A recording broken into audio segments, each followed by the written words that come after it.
It's 12:20 midnight and I'm outside here at the GMC hospital just to bring it to your notice about the inconvenience that the patients are facing. Today there were 6 patients who were on stretcher in ward number 144. I repeat, 6 stretchers. Okay, they didn't have beds over here in ward number 144.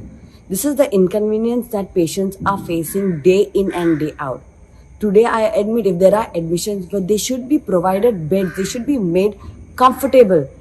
And if you can see in my videos how the patients are being kept, this is every day what people are facing. And today, we saved a person from an accident, we brought him to GMC.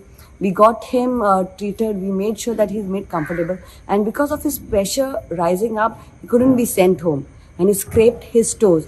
So he was requested to be admitted in the hospital and in ward number 144. Now, that person was brought to the hospital at 11:30 in the morning.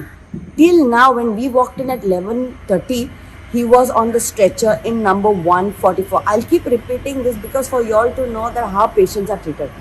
And here Vishwajit Rane says that everything is under control. Is it, Mr. Rane? I made sure that I got him a bed. And this is how we need to fight for our right. Unless we voice up, unless we say that this is what people deserve. We are taxpayers. We deserve a better quality of life. Not like what this present JMC is giving us. Let's fight for our right and let's voice up when things are going wrong. Thank you very much.